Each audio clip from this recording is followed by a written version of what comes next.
Yeah, my name is Martin Kristiansen, and I work for TigerText.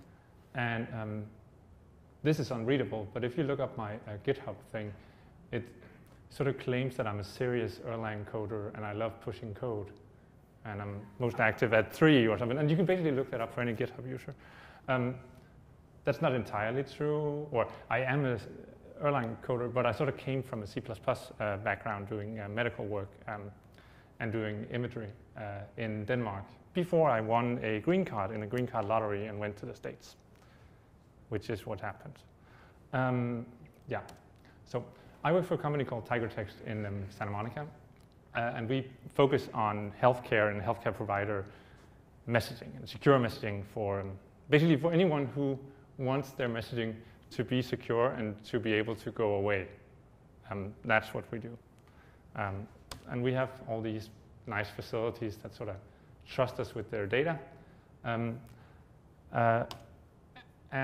yeah, to sort of, when I started there, I had a tendency to say to people, well, what we do is we push around strings.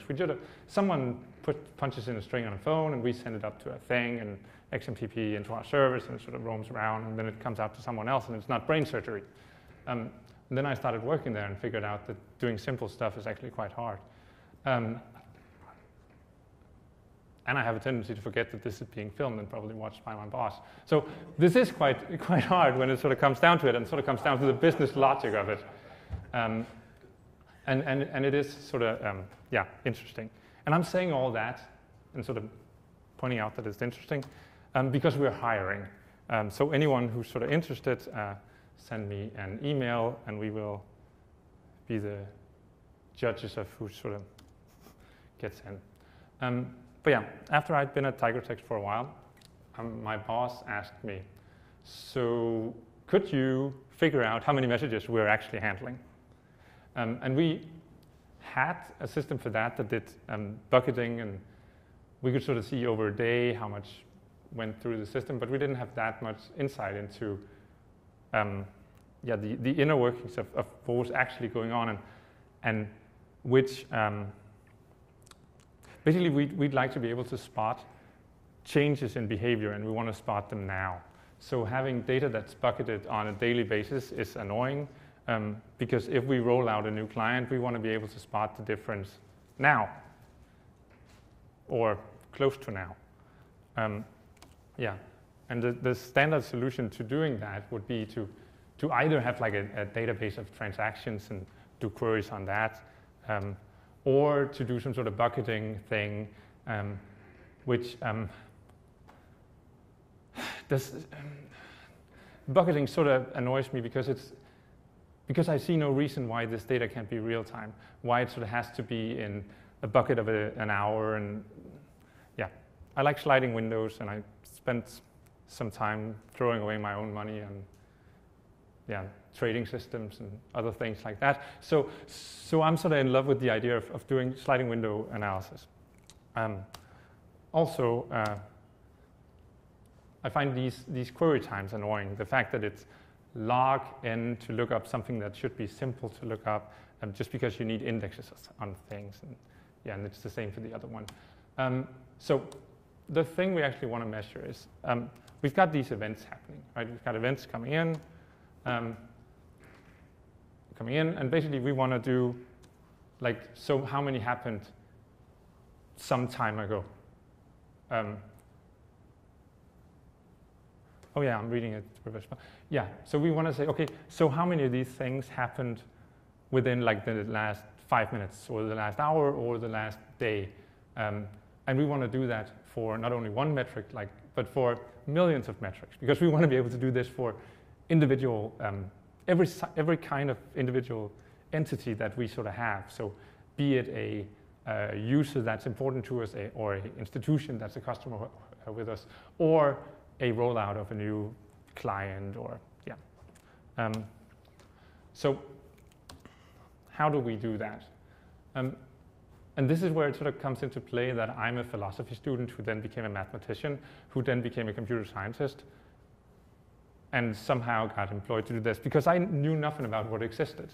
So I thought, this looks a lot like a queue. It looks like a queue. We can just put stuff on the back of it and sort of have it traverse through there, and that seems like something that would take up linear space in the amount of events if we were able to sort of enumerate the events.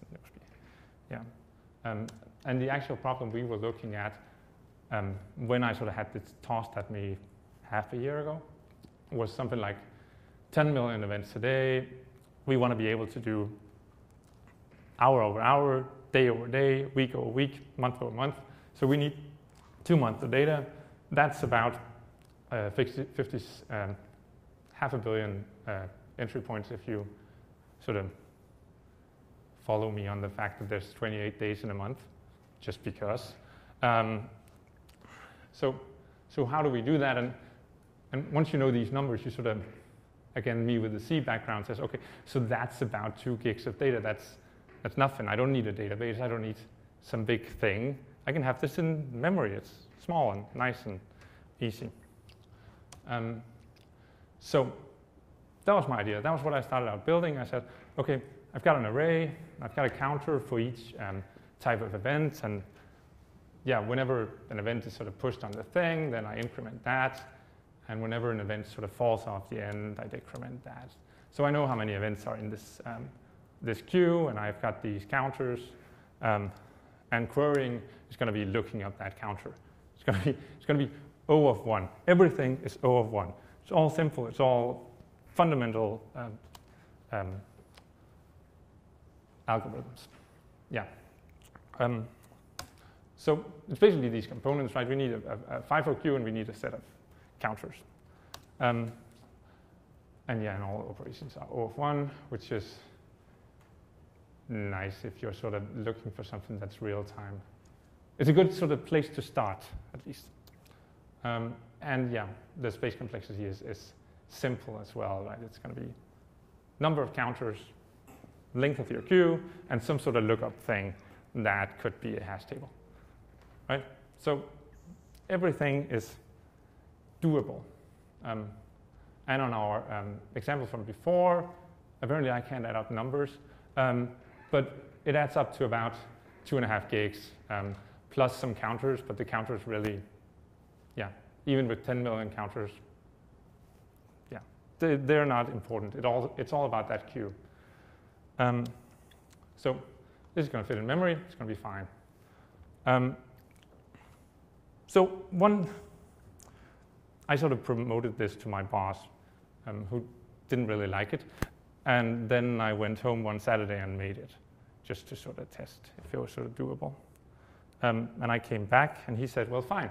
If we can use this if we can just sort of build leaderboards on top of it. So we can have these events. And if you're able to answer the question, which ones are occurring most often within some time frame, then that would be a useful tool, because then we could see if we were sort of counting errors, we could know which ones to focus on, and it would all be fine.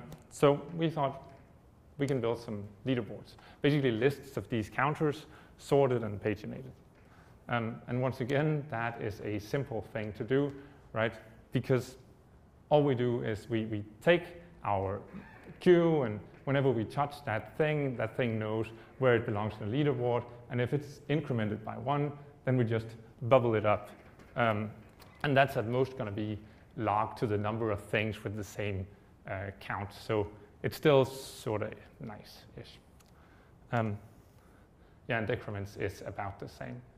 So now once again, we've got these counters, got these leaderboards. We're able to do all of this in O of 1. We're able to do that in O of 1-ish. And now we've got leaderboards. And I promise to show you an actual sort of incarnation of this in a second, because right now it's just boxes. Yeah, but let's say we've got this thing. How can we sort of make it more general? We can start by noticing, and this is all sort of simple, right?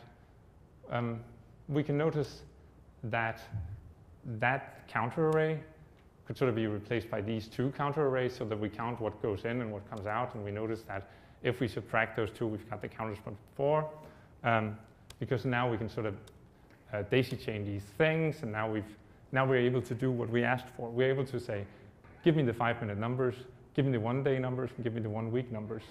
All that's changed is that our updates are now linear in the number of sort of points we are sort of breaking this up in. And why is it important? Because now we can do hour over hour, day over day. We can do percent up since the last hour, which is nice. So we're counting things. People like to call it metrics, but I sort of just, it's counting. And we can expand that. We can say, okay, so we've got our counters, but let's say we've got a payload as well. Instead of just storing the counters, we store payloads. So now we can do the means. If we just store the sum of all the payloads, do the same sort of subtracting theme with them. We can do the variance, because that's basically the variance, right? The sum of the difference between the mean and the payload squared over the number of things, and that turns into that, and that turns into that. Which means that if we've got a sum of the squared payloads, then we can do standard deviations as well, which means that we're now basically able to do all the statistics we would want to do with these things. Now we could, again in our messaging setup, we could have a client that reports back how long it took for it to get a specific message, and we could do the standard deviation on that data and know if we are consistent in the service we're providing, which is nice. But still simple and nice. So we did that. I drew it up, and my boss said, so now we've got these averages, but it turns out that when you're delivering messages, there'll be some sort of outliers that take days to deliver, and they'll destroy your averages. So he said, we need percentiles. We want to be able to say how much of this, or what's the sort of the upper time for the 99th percentile. So I went home again, and I said, okay, so instead of keeping these counters for, or these sums, we can keep counts for the sums in different buckets. And basically we have a bucket for everything that's 1 to 100, and then we've got a bucket for everything that's 1% above that, and 1% above that, and 1% above that, so that we can sort of within 1% give back a number of what is the 99th percentile number. And we can do queries into that basically by, again, keeping these counts. Because if we've got a 99th percentile pointer pointing down somewhere here, we can just update that to the right or to the left when we do updates to these buckets, again in O of 1 time. So now we're sort of wasting some memory if we want to do percentiles, but we can do them, and we can do them in O of 1, which is nice. Yes. So this whole thing was supposed to fit into our otherwise nice and clean and quite complex infrastructure. So it was supposed to work with our Erlang production environment. It was supposed to be nice and lightweight. And it was supposed to be able to scale and probably even be sort of fault tolerant. And I can say for sure that it sort of complies with the top two, but it doesn't really scale to the extent that it runs on one box. But yeah.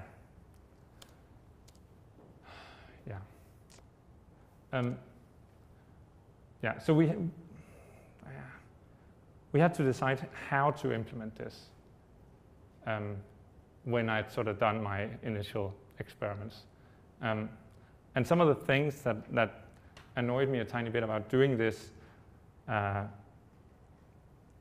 when I was sort of trying to select the right tool for the job was I have a hard time getting around the fact that a lot of things in Erlang are not as predictable as I like. So how many ETS updates can I actually do? And so that how fast, how much memory is an integer going to consume if I'm just counting? Is it going to turn into a large integer at one point and actually take up more space than I liked? If you noted my trick with splitting up my counters into two, I was only adding to those counters, which meant that they were going to grow basically indefinitely. So they were probably going to turn into large integers at some point. And how much memory is this queue going to take up that I'm talking about? Again, we don't really, at least to my knowledge. The funny thing about coming to the Erlang conference is that I get to meet all the people who correct me on Stack Overflow. So I'm going to assume that there's someone here who's smarter than me. But we don't really have an array in Erlang. We've got something called an array, but it's not an array. It's some sort of tree that's nice, but it's not an array. So if we were to implement this queue in an array in Erlang, how much space would it actually take up? And my old world things from C++, I know that integer updates are fast. Memory consumption of an integer is predictable. I know it's going to be 4 bytes if I'm running 32-bit integers. And I know exactly what the footprint of my queue is going to be, because that's going to be the number of elements times 2 at max if I use doubling arrays. So yeah, I sort of pondered this for a while, and I even asked out on Stack Overflow, and someone gave me a long answer. And I basically got to the conclusion that since I've got a degree with like an honors in functional programming, I was going to do this in C++. Which is what Mike said this morning one should never do. He might be right. Yeah. So how much space? 4 bytes plus a bit per event. 4 bytes per in the queue. 4 bytes per event in our counters. 4 bytes per counter in the leaderboards. 2.2, 18 megs, something like 60 megs. That was the memory I'm going to take up using C++. And I sort of wondered, so let's say I built this thing. What would be a good thing to compare it to? And we use Redis internally, and we sort of like the fact that Redis is fast. So I decided to compare it to Redis, since it's written in C++, or in C actually, and it's fast, and it does increment operations.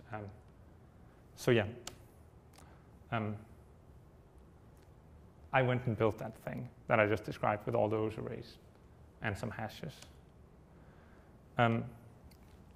And the question now is, how does it compare? So I ran a test where I did 1 thread into Redis with 1 operation per request, and 1 with 10 operations. I think it's called pipelining in Redis, but basically 10 operations in 1 request. And Redis was able to do 22,000 operations per second with 1 thread, and 156,000 with 10 threads.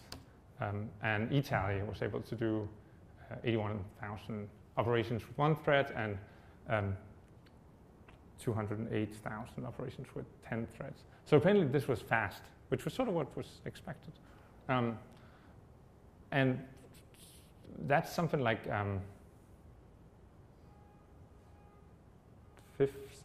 16 billion requests a day, right? If they're sort of evenly distributed, which they're not. But this means that this box would, in some sort of optimistic scenario, be able to handle quite a lot. Just this one box for doing this one kind of statistics. So I consider that a bit of a success. Yeah. So the product the product I made behind the scenes and that I got to roll out into our production is split up into 2 things. It's eTally core, which is this C++ thing, and then it's eTally, which is which is basically the code for sending messages over to the C node that's running next to an Erlang node. And the interface for using it is quite simple. You just say, I want to send an event, then you give a list of the events you've got, and you tell me which leaderboard this event belongs to, and you tell me where the instance is running. And you just keep doing that. And then you can pull the counters from the other side. And I even put like bubbles. And if you want to do the metrics, right, you want to measure something, then you do the exact same thing, except that you can actually put a parameter here that tells me that this is also going to be percentile data. And you add the payload as well. And if you do that, and afterwards do that query for the event, you get a horrible amount of data, which is basically like 5-minute data, 1-hour data, 2-hour data, 1 day, 2 day, 3 day, 4 day, 5 day, 6 day, 7 day, 2 weeks, a month, and 2 months of data with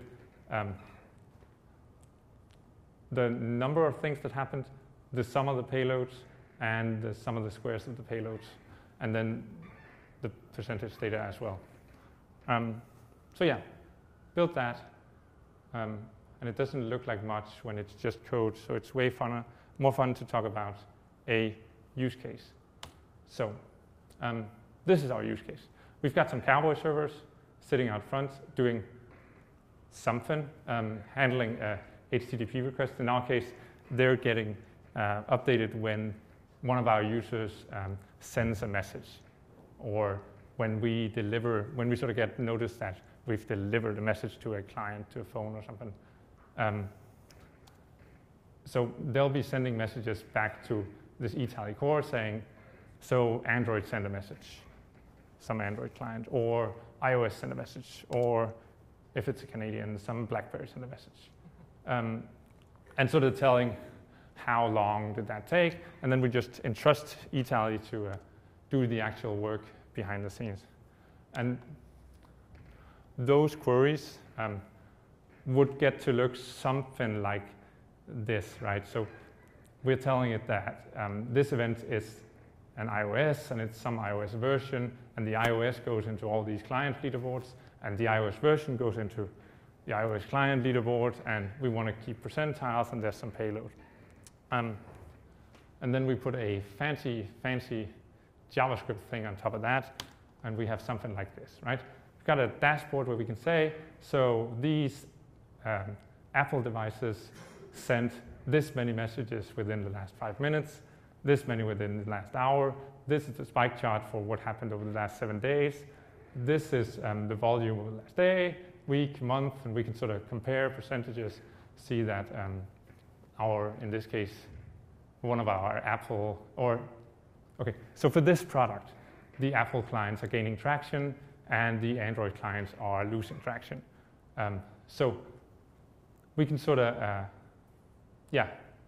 we can do all this, and we've got these statistics on the timing as well. So we, got a nice leaderboard, and then we made it clickable so that if you clicked on the Apple thing, you would get this, where you could see all the different Apple versions, and you could sort of see them, the different performance metrics on them. And you can see, again, for this product, that this one client that might have been the big one has apparently been replaced by something else. So the usage of that is going down, and some of the others are going up, and you can sort of see that the clients are sort of coming out there. And you can do that for, all of them. And you can even dive in and say, okay, so what are the percentile data for these things?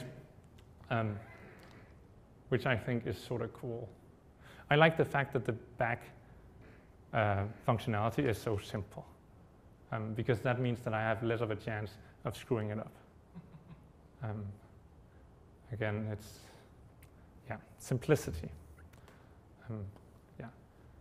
But that's basically,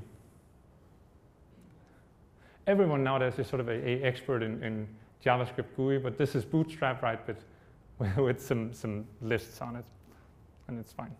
But one of the things, the funny thing about having to do this talk was that it made me actually reconsider the project, right? Because we rolled this out, and then we got some funding, and some guy who actually knew something about statistics got hired, and I got to do other things. But when I sort of looked at this again, I realized that you can do, I sort of skipped some details, right? If you've got this big queue and you're putting events on it, you want to know when these events are expired. And the only way of knowing that, if you're sort of thinking like me, is if you timestamp them. Then you could just look at the timestamp, and you could just say, is this too old? And you know they're sort of going to be sorted, so you can just pop off until you're good.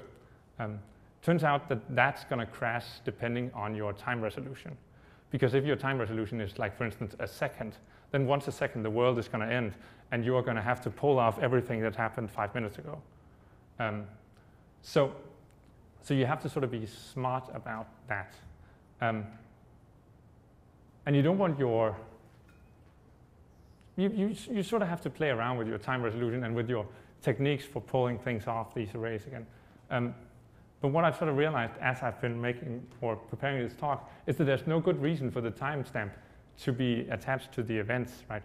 It makes sense to basically have two types of things to put in the queue. It makes sense to say, okay, I've got a time thing and an event thing, and then basically I have a bit array sitting next to it telling me what kind of thing I have on the queue. Because that way I can let my time resolution vary. I can sort of just decide that milliseconds is what I need for this application and start working with it like that, and not have it crash if it gets overloaded. Because, yeah, a time resolution in seconds is not a good idea here. So, yes, about scalability. If you wanted this to handle something with some more load, like, for instance, a Facebook product, what could you do? Well, you have to sort of realize that you've got these three key components, right? You've got the queue, you've got some kind of counter, you've got some kind of leaderboard. What can you do? Well, it's easy to optimize the queue. You just say, okay, I just split this out. I just do a round robin on a bunch of queues, and now I've got many. It's not necessarily fault tolerant, but it's scalable. You can just have more queues. What do you do about the counters? Well, you do some sort of React-y thing. You just slice up the counter space and shard them. And then you add like some sort of database at the end to have the beat to have the leaderboards in. And that thing would be scalable in case someone built it. You could do other things. You could basically replace this with any kind of queue. So any kind of any nice kind of queue would replace that. Yeah. But we have sort of, or at least I have sort of big plans for eTally, because basically the form of it is that we get some data in, we put it into eTally, and then we get some sort of updates out, because that's the nice thing. We know when the counters change, so we don't have to query this thing all the time. We know when things are updating. So we can put any kind of dashboard on top of it that's sort of auto-updating without having to do queries into the database. We know exactly when things are being hit. Or we could even do some sort of machine learning thing on top, because basically you can now slice your event space as neatly as you want, and basically do clustering of graphs, or it would be easy to do something like k-means clustering on top of this for graphs, and perhaps get some decent information from that about usage patterns. I shouldn't be thinking while standing here. Yeah, but that's sort of the idea, is that eTally is supposed to be this core thing that's simple, that you can build things on top of. And one thing that's easy to build is this dashboard. the dashboard isn't necessarily open sourced. eTally itself is open sourced under the if you can read it, you can have it sort of rule. It's not necessarily pretty, but it's stable. And yeah, I'm sort of proud of it. I like the fact that it's simple, and I like the fact that it's scalable. And I've even replaced the default queue implementation with like a disk-based backed queue, so that I can handle terabytes of data in my queue. And it doesn't really affect my performance because there are nice libraries for doing that sort of thing, nice and I/O efficient down to disk. So yeah, we can handle millions of metrics, and yeah, billions of counters or billions of events. Yeah, and that's sort of nice. I was going to say something else. I don't know. Yeah. Questions? This was faster than expected. Yes? So you mentioned that you stored the counters as a 32-bit integer. Yes. What happens when your counter exceeds that, or you just have some sort of offset, or? What do you mean? If, so let's say you count up to whatever 4 billion events, and then you get the next one. Yeah. So then I die. Then I replace it with something larger. Okay. Yeah. So you have some kind of like. No, that is not. A lot of this is configurable in the sense that you can change it in the code. But yeah, some of the counters are actually 42-bit. Okay. Just because, yeah. You don't want to have to sort of take into account the fact that you're actually counting on a ring, right? Because that is sort of the trick when we do the insert counters and the sort of the outsert counters. We don't care about overflow because it's going to happen both places, so the ring is going to take care of that for us. The fact that, yeah, that integers are sort of defined as a ring. But it does mean that the number is never going to be higher than 4 billion-ish. Yeah. So yeah, that would, if you wanted to run this in an environment with something bigger, then you would up that to, I don't know, 64. But that's not going to really affect the memory constraint. Here is the queue, right? So just, yeah, yank it up. Yeah. Yes. So the implementation is a C++ port. It's a C++ from Erlang, or how is there like a web interface on the C++? It's a C++. It's a C node, right? So it sort of acts in all sorts of fancy ways, as if it's a.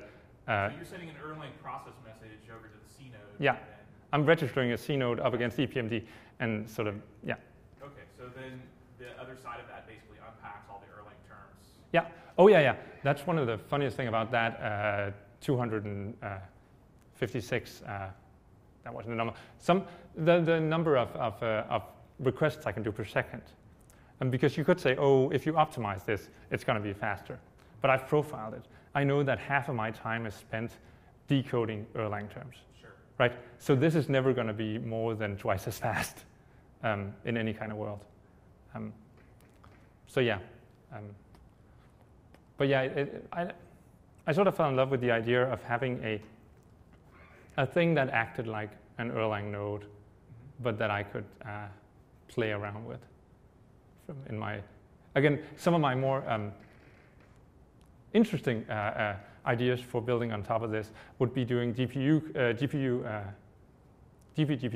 computations, and again pretending that I was like an Erlang node, but being able to do these things in the GPU, and hence being able to do linear algebra, something Erlang probably isn't the best thing for. Yeah. Yeah. Do you have any kind of persistence layer on No. there? It's if we crash, we crash.